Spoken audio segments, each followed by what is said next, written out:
C'est parti, mesdames et messieurs, vous êtes nombreux à nous regarder à travers Canal Congo Télévision. Nous sommes très fiers de vous, mais également dans la joie, d'autant plus que vous êtes nombreux à nous regarder, non seulement ici à Kinshasa, mais ses environs, mais également à l'extérieur de la RDC. Bienvenue dans votre magazine Opinion Libre qui est votre espace, la vitrine à travers laquelle, en tout cas, vous êtes capable de pouvoir vous faire découvrir au grand public, faire découvrir tout ce que vous avez comme talent et surtout la connaissance à partager avec le reste du monde, parce que nous voulons bien tous construire une société forte de la République démocratique du Congo et surtout avec vous, parce que plus rien ne peut se passer sans vous. À travers cette émission, nous avons l'habitude de pouvoir inviter, en tout cas les experts, vous tous qui avez des connaissances dans les différents domaines de la vie. C'est ici votre vitrine. Comme vous le savez, à chaque numéro de votre émission, nous avons toujours de nouveaux invités, mais également de nouvelles thématiques que nous sommes en train d'aborder justement pour pouvoir élargir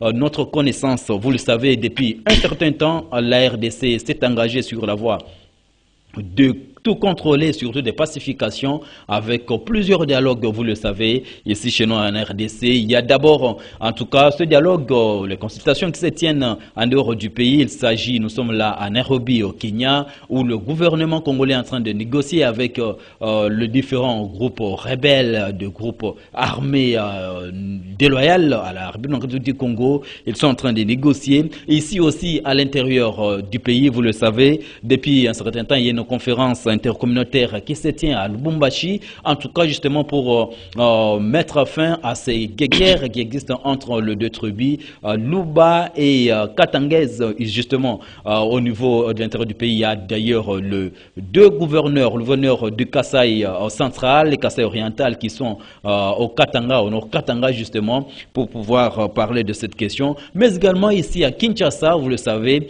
les politiciens, une frange de politiciens est montée au créneau justement, sollicitant ainsi le dialogue au consensus avant tout abordage, nous pouvons ainsi dire, tout amendement de la loi électorale. En tout cas, c'est une série de dialogues de gauche à droite.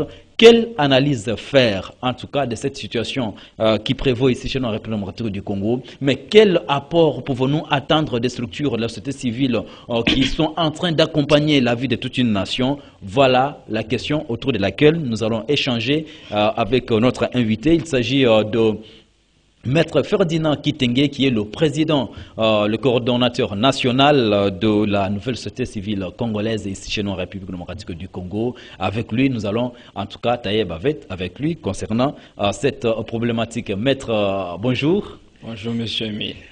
Nous sommes très heureux de vous recevoir sur ce plateau de Canal Congo Télévision. Moi également, les mêmes plaisirs partagés. Je voudrais tout simplement vous dire merci. Nous ne sommes pas une nouvelle société civile congolaise, non plus. Nous sommes une société civile et révolutionnaire. Vous savez, la société civile et révolutionnaire, c'est une structure qui milite beaucoup, une organisation qui milite beaucoup pour la démocratie et l'instauration de l'état de droit. Avec le principe fondamentaux pouvant nous pousser à atteindre ces objectifs, notamment la lutte contre les antivaleurs. Il s'agit là les vols, les arrestations arbitraires, les tortures, les imputations dommageables, ainsi que le détournement des deniers publics, l'évasion fiscale et douanière. Il y en a plusieurs formes des antivaleurs qui ont réduit la République aujourd'hui, lui privant le vrai sens d'un État républicain ou d'un État de droit. La raison pour laquelle, au niveau de la société civile et révolutionnaire, il y a cette chance-là, parce que la société civile et révolutionnaire œuvre pour être catalysateur des aspirations profondes du peuple congolais. La raison pour laquelle le milite beaucoup plus pour le changement comme vision. Nous avons comme vision principale le changement politique, le changement économique, le changement social, le changement juridique et aussi le changement culturel.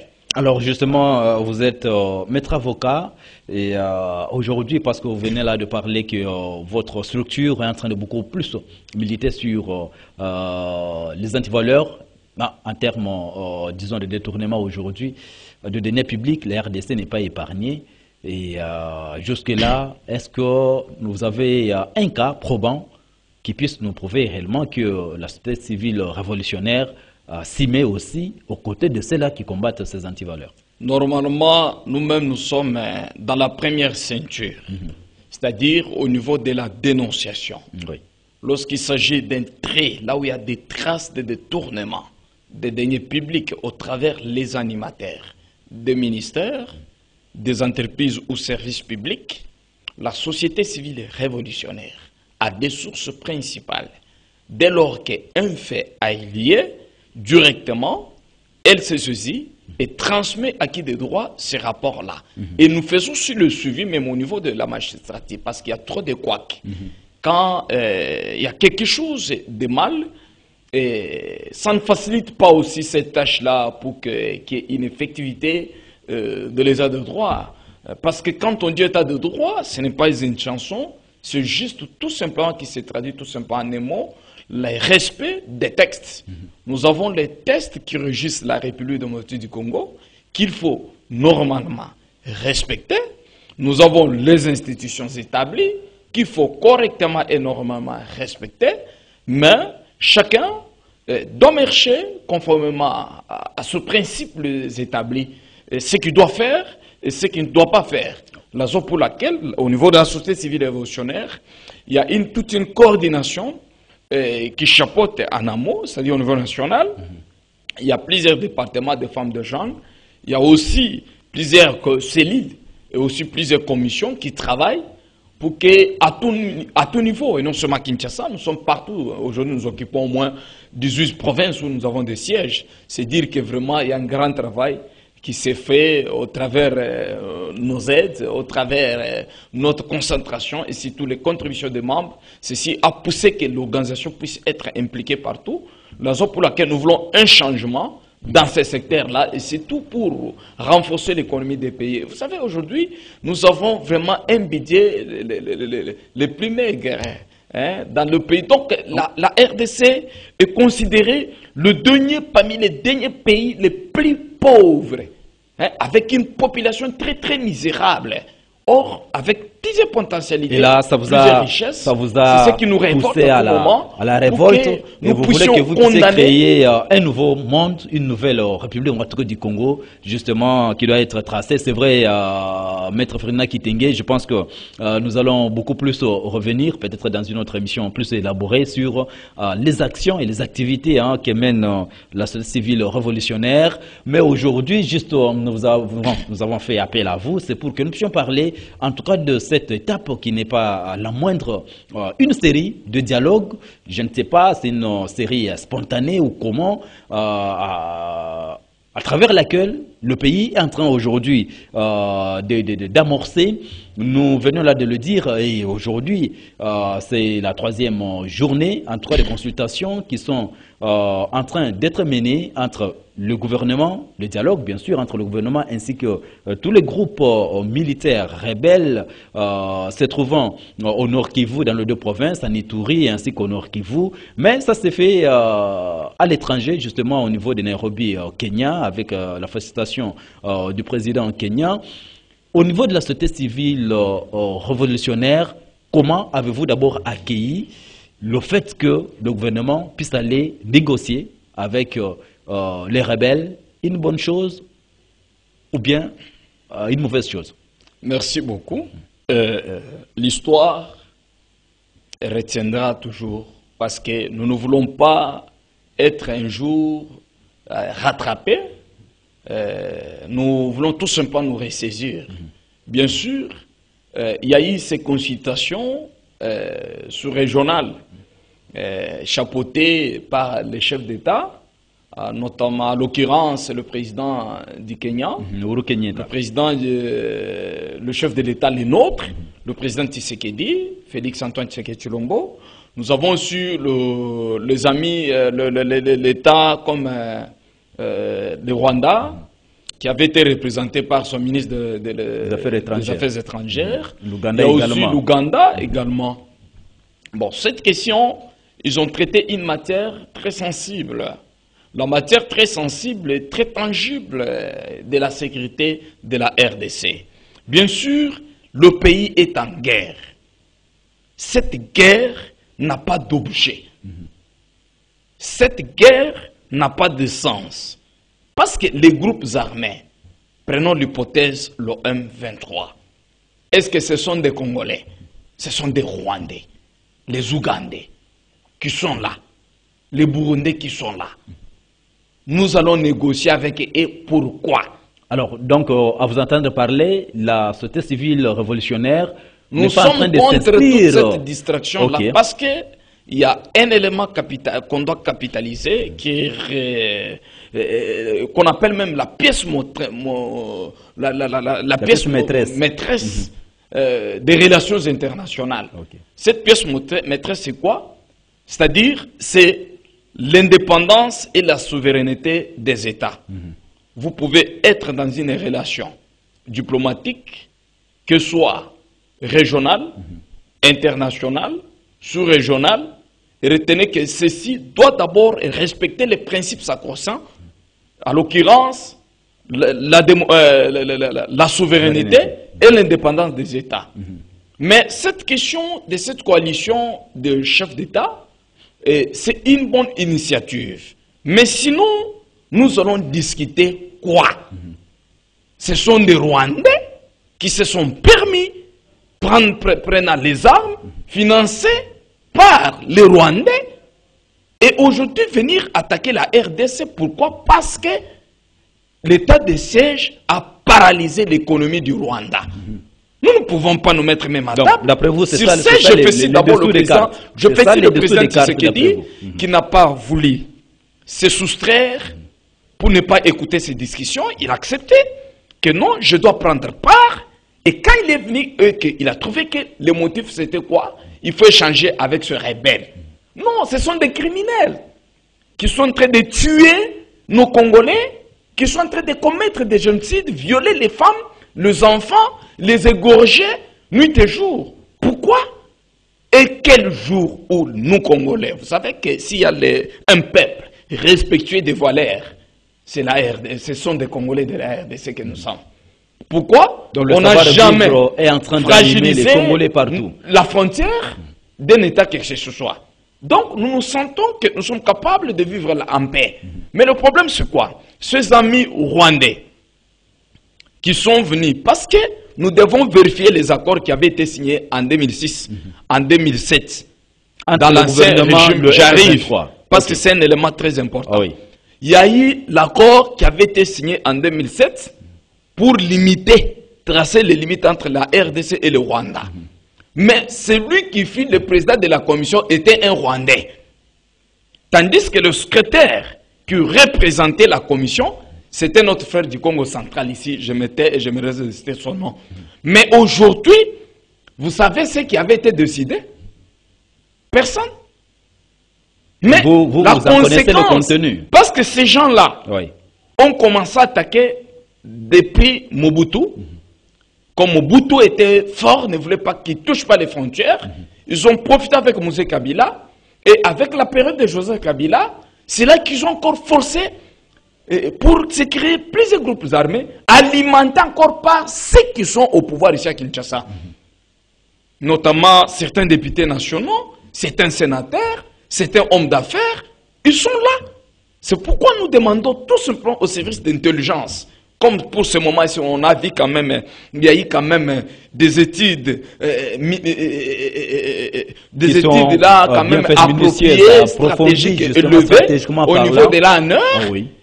Ces études peuvent bien se continuer pour qu'on connaisse quand même de vérité qu'est-ce qui se passe, parce que la RDC fait que perdre ces Congolais. Pourquoi? Et donc, puis, là, n'oublions pas la communauté internationale. Parce qu'en diplomatie, les États n'ont pas de guerre, n'ont pas d'état d'âme. Ce sont les intérêts qui priment. Mais ces groupes armés-là, étrangers, ou étrangers plutôt, si on se met pour négocier avec eux, d'abord, ils réclament quoi? Ça n'a pas de fondement. Les réclamations comment un étranger vient réclamer public chez toi aussi longtemps que vous n'avez pas sa dette? La RDC n'a pas sa dette. Ce sont des terroristes. C'est pourquoi la réponse était claire. Puisque cette réponse, bon, j'ai vu le chef d'État chercher à trouver une réponse diplomatique et politique. Non, nous sommes loin de cette réponse-là. La réponse est militaire. Donc, d'après vous, la réponse au niveau de la société faire, civile et révolutionnaire, la bonne part serait que nous puissions recourir à la force. Non, nous avons déjà une force de ces côtés-là parce qu'il y a des provinces menacées fortement qui sont sous l'état de siège, notamment le Nord Kivu et l'Ituri. C'est-à-dire il y a les gouverneurs militaires, il y a l'administration militaire qui gère. Mais ils ont vu qu'ils sont traqués. Parce qu'il faut féliciter nos voyants militaires. Ils ont manifesté la volonté de combattre. En tout cas, je les encourage d'aller de l'avant, de les traquer sans faille, sans faiblesse, pour que ces étrangers quittent le sol congolais. Et que je vis, ils ont récupéré plusieurs villages, plusieurs semaines, plusieurs territoires qui étaient sous leur domination. Et vous pouvez vous imaginer, la RDC aussi doit traduire les Facebook ici en justice. Parce que nous avons la Cour pénale. Comment ça? Qu'est-ce que comment se fait-il que Facebook, qui est réseaux sociaux, doit contribuer à la création d'une page, on appelle comment?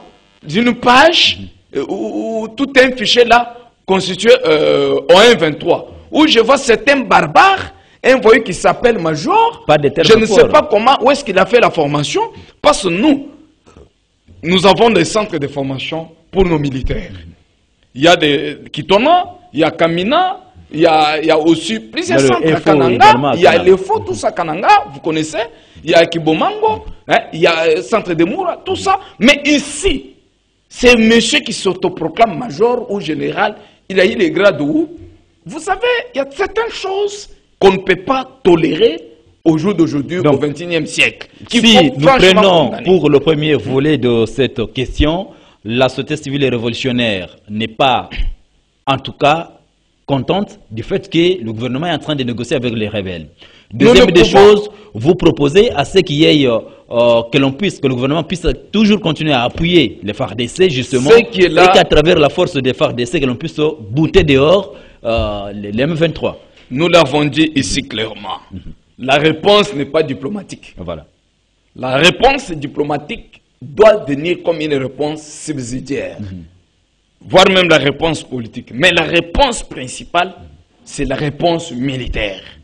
La réponse militaire est déjà déclenchée au travers l'état de siège. Demandez-vous aujourd'hui les députés de l'espace Est, notamment ceux de Nord Kivu, de l'Ituri, les députés provinciaux nationaux, ne veulent pas l'état de siège. Pourquoi? Il faut se demander.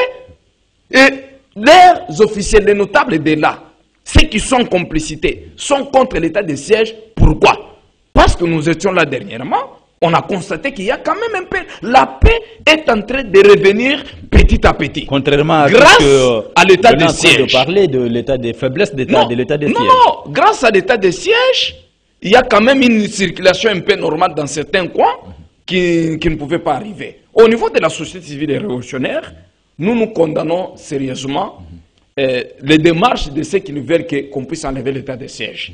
Ça, c'est un. Deux, nous demandons tout simplement à notre chef d'État, le président Tshisekedi. Vous savez, c'est quelqu'un qu'on a élu la bonne foi, qu'on desservit ce pays vraiment. Il a vraiment les soucis pour la paix, parce que j'ai jamais vu et entendu dans le monde un président de la République qui dit: moi, pour que l'Est du pays recouvre la paix, s'il s'agit de mourir, je suis prêt à sacrifier ma vie. En tout cas, je le dirais aussi vrai que sa vie ne sera pas sacrifiée, mais ces paroles-là entrent déjà en action parce que Dieu aussi est au contrôle de ces paroles. Merci et beaucoup, pour dire aussi que aujourd'hui, l'Est doit recouvrir la paix. Mais entrer dans les négociations avec les étrangers comme les Rwandais, les Burundais, mais il y a aussi quelques Congolais qui sont là à Nairobi. Non, nous avons ce vu, sont parmi les groupes qui sont venus. Les barbares. Les manipulés. Vous savez, ce sont des barbares qui se sont réunis là-bas. Non, non. Moi, je trouve, s'il s'agit de réunir les groupes armés, nous avons aussi, vous savez, il y a aussi le président public a créé une structure qu'on appelle DDRC, Voilà. c'est DDR. C'est-à-dire qu'il faut qu'ils viennent là-bas s'intégrer pour leur resocialisation. Vous comprenez ça? Réinsertion dans la société. Réinsertion.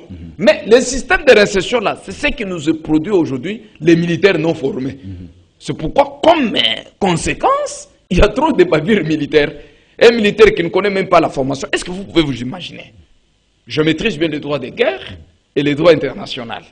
Vous pouvez vous imaginer bien qu'un militaire, on t'arrête, vous êtes capturé comme prisonnier de guerre, Oui. mais on te capture, on te demande même le nom de ta famille, de ton village. Ça n'a pas de sens. C'est pour dire qu'il n'y a pas la formation. Et les militaires sont censés dévoiler même le secret de son état, et des fois même aller au-delà pour tromper. C'est parce que ce sont des ramassis, les gens qui n'ont pas fait de formation, qui sont en train de tomber dans des centres comme ça. Et relever aussi des militaires qui ont fait longtemps à l'Est. Parce qu'ils se sont déjà familiarisés. Il y a certains militaires et certains officiers, depuis qu'il est général, depuis qu'il est colonel, il est toujours à l'Est. Il fait quoi? Hein? Donc, Babotela est Est. Non, il faut les faire partir de là. C'est pourquoi nous demandons dans cette matière, que je ne peux pas tout dire ici, le président public puisse prendre des décisions fermes, en fait, d'éradiquer totalement et mettre fin à ces mouvements rebelles. Vous savez, nous ne pouvons pas discuter quand même avec les étrangers. Parce que prenons le Codeco, c'est un mouvement local, oui. et associé avec les terroristes étrangers. Bon, il faut demander d'abord qu'on se le dise. Donc, vous trouvez quelqu'un comme Makenga, qui n'est ni diplômé d'État. Il avait fallu que l'on puisse d'abord qu'on se le procéder à dise, plusieurs le Rwandais paramètres. Makenga, Oui. il n'est ni diplômé d'État. Il y a certaines choses chimériques vraiment. Merci il n'est beaucoup, ni diplômé d'État, Maître, nous il sommes en train de continuer avec vous. Il veut qu'on lui donne le grade de général, il veut être Premier ministre et ministre. Pour faire quoi? C'est une chose, si ce n'est pas la sorcellerie, donc c'est de l'envoûtement. On comprend le cri de cœur de la société civile révolutionnaire. Mesdames et messieurs, si vous venez de nous prendre en cours de diffusion de cette émission, vous êtes bel et bien sur Canal Congo Télévision. À travers votre émission Opinion Libre, où nous sommes en train de parler de cette phase très très déterminante de la République démocratique du Congo, où le pays est engagé à près de 3 fronts, en 3 de dialogue. La première partie, nous venons de parler avec Maître Ferdinand Kitenge, qui est notre maître avocat bien sûr, qui est notre invité, coordonnateur national de la société civile révolutionnaire.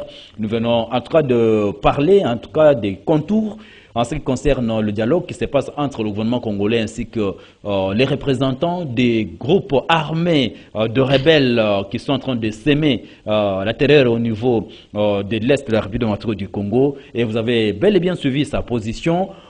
Nous quittons Nairobi justement pour rentrer au pays parce qu'il y a également cette conférence intercommunautaire qui se tient à Lubumbashi il y a déjà quelques jours, où en tout cas il n'y a pas une bonne entente entre les deux tribus de la RDC. Il s'agit là de Kassaïens, de manière générale les Luba ainsi que les Katangais. En tout cas, il y a eu plusieurs incompréhensions entre ces deux tribus, la raison pour laquelle le gouvernement, à travers d'ailleurs le Premier ministre qui séjourne encore de l'autre côté du pays, ensemble avec le président de la République, ils ont pensé qu'il avait fallu qu'il y ait une conférence réunissant en tout cas ces fils du pays pour qu'il y ait la paix créée, en tout cas la bonne atmosphère, on peut dire ainsi, de vivre ensemble. Et nous sommes en train de réfléchir quel apport la société civile peut également apporter à ces niveaux du débat au niveau national, parce que le plus important est que nous puissions tous nous retrouver autour d'une même table et surtout parler le même langage, de telle sorte que nous puissions construire une nation très très forte. Maître, je reviens à vous en tout cas, encore autre assise au niveau de Lubumbashi. C'est vrai que en tout cas, ça va dedans d'ici entre les Luba et les Katangais. C'est toute une histoire, en tout cas, où le mariage ne colle toujours pas. Cette fois-ci aussi, ça ne colle toujours pas. Qu'est-ce qui se passe au juste? Merci beaucoup. Je voudrais tout simplement, M. Mille, avant de descendre à Lubumbashi au pays, conclure par un mot avec votre autorisation au niveau régional, rapidement, très rapidement même, pour dire que cette insertion demandée, cette paix demandée, on ne peut pas faire la paix avec les étrangers, les inconnus. Hein, si c'était une question d'État contre État, on pouvait régler parce qu'il y a les mécanismes internationaux déjà préparés pour ça. Mais en ce qui concerne les groupes armés nationaux ou locaux qui se tournent à l'Est, s'il s'agit de leur insertion ou intégration dans l'armée, là il faut recourir aussi à la ministre de Kamwena Nsapu. Il faut recourir aussi à la ministre de Bundudia Congo, Bundudia Mayala, au niveau il faut recourir aussi à la milice qui s'est créée là-bas à Moussaou, hein, dans les Bakatakatang. Il faut recourir aussi à la milice qui était de l'autre côté de Nord-Ubangi, aussi d'Ubangi, hein, dans des choses pareilles avec les centres africains. Mais pour ne pas créer la charie, parce que je sais que tous ces coins-là, à l'époque du pouvoir du président Kabila, ont été sérieusement massacrés, où il faut même demander des enquêtes internationales et nationales. Nos juridictions pouvaient se saisir, interpeller les pouvoirs sortants, parce que nous ne pouvons pas accepter au jour d'aujourd'hui que les Congolais soient massacrés comme des cobayes dans ce sens-là non plus. La raison pour laquelle il faut toujours interroger le gouvernement sortant, c'est-à-dire les régimes passés là, du président Kabila, les convier devant nos juridictions pour qu'ils donnent des lumières, qu'on fasse des enquêtes appropriées si c'est question de massacres et de fausses communes là. Mais tant que tous ces gens-là ont perdu des familles, il y a trop de veuves, il y a trop de vies dans des familles, mais aussi longtemps que nous voyons les individus qui les avaient tués en train de monter, de descendre, des fois voler même les biens du pays, ça ne nous encourage pas au niveau de la nation. D'accord. Voilà pourquoi pour clore à cette question, je demande tout simplement au chef de l'État, tout en le félicitant parce qu'il avait quitté bien avant, moi personnellement j'étais pour, et puis la société civile révolutionnaire, tous les membres et le peuple congolais étaient pour, ils ne pouvaient pas quand même, un président que nous avons voté, élu, ne pouvait pas se mettre à la table avec les inciviques étrangers, jamais. Mais la commission qui est là, conduite par le VPM Affaires étrangères, peut continuer des discussions avec les groupes armés locaux, tout en intégrant aussi ceux qui ont perdu aussi des familles, parce qu'il y aura il peut se créer des indemnisations. Parce que c'est un mouvement sans objet. Ils n'ont pas de but, ils n'ont pas d'objectif de venir à Kinshasa ou conquérir terroriser, tuer, voler les gens comme ça. Voilà cette question, ce que je peux appeler. Et je lance un appel général au peuple congolais. Si toi, l'Est, dénoncez tout ce qui se passe aux officiers qui sont là, militaires. Et dites la vérité de tout ce qui circule là-bas. Et appelez aussi le peuple congolais. Souvent, j'appelle le peuple congolais à bloquer la route à tous ces étrangers qui sont en train de nous massacrer. Vous les voyez dans des mines, dénoncer. Et nos services aussi doivent descendre pour les arrêter. C'est ça ce que moi je demande, surtout dans des provinces où il y a l'état de siège. Voilà, je demande que la paix parce que maintenant, j'arrive à votre question. Oui. Votre question, c'est ce qui se passe au Katanga. Justement, qu'est-ce qui se passe au Katanga et comment la société civile peut également aussi apporter quelque chose? Nous devons d'abord comprendre le nez du problème, c'était quoi? Il y a certaines choses qu'on ne peut pas distraire les autorités. Nous avons une base générale et centrale à Lubumbashi de la société civile révolutionnaire, où nous avons même 3 sièges. Nous sommes bien informés à la minute. Il n'y a jamais eu ce conflit-là. Vous savez, souvent, des petits mots, échanges de mots, ça existe avec les sections complexées, et surtout certaines personnes qui ont la constipation scientifico-juridico, politico-ethnico, religieux, tout ça, peuvent avoir toujours des difficultés en eux-mêmes. Mais, comprenez, c'est une constipation, ça ne vont que de souffrir eux-mêmes. Mais ici, les cas sous examen, il n'y a jamais eu les conflits là. Vous pensez qu'il y a la paix? Ils sont en train de brandir, je vous dis sincèrement, ils sont en train de brandir quelque chose qui n'existe pas pour distraire les autorités non inutilement. Aussi longtemps que, au lieu que le Premier ministre vienne travailler pour le peuple congolais, qu'il pense que les gens doivent manger, doivent boire, il n'y a pas l'électricité, il n'y a pas de l'eau, les promesses du chef de l'État, et les concrétiser, les matérialiser, et perdre l'État dans descendre dans des katangas, dans des avions, tout ça. C'est une distraction. C'est que moi je trouve c'est quoi? Parce que c'est un problème de quelques militants d'un parti politique, JENAFEC, et quelques motards qu'on appelle communément appelés Wewa. Les motards là ne sont pas seulement des Kassaïens.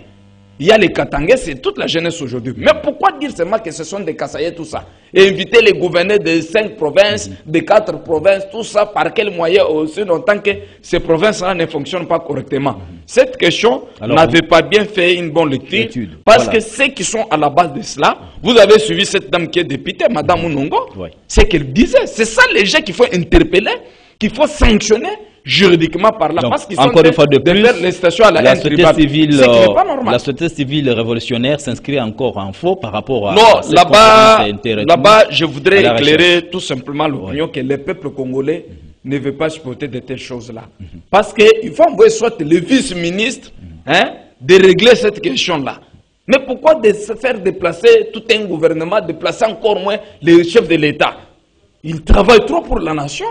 Il se montre trop. Il monte, il descend, tout ça pour que le pays quand même puisse se retrouver. Mais aujourd'hui, le faire descendre là-bas pour une question inutile d'une bourgmestre, d'un maire de la ville, d'un gouverneur de province et l'air notable qui sont au niveau de la présidence, c'est par-ci par-là. Et encore député provincial. Non, non. Ce qu'il faut faire, c'est quoi? Le président public doit prendre certaines décisions courageuses. Quand il trouve quelqu'un dans ce contexte-là, il vient à ses côtés, il doit l'exclure, le chasser de son cabinet, le chasser du gouvernement, le chasser. Avec ça, s'il y a la sanction, vous savez, j'ai toujours dit, la discipline a un fondement. Un fondement. Le fondement de la discipline, c'est la sanction. Voilà. Dès lors, il n'y a pas la sanction. Je sais qu'il a un esprit cartésien. Mais il faut un peu la carotte. A ses réalités. Voilà. L'Afrique a ses réalités. Parce que la sanction, c'est ça même le moteur principal de la discipline africaine. La raison pour laquelle il devait sanctionner tous ces gens-là. Et j'ai demandé où je trouvais le conflit. Je ne l'ai pas trouvé au juste. Je connais le conflit qu'il y avait en 92, 93.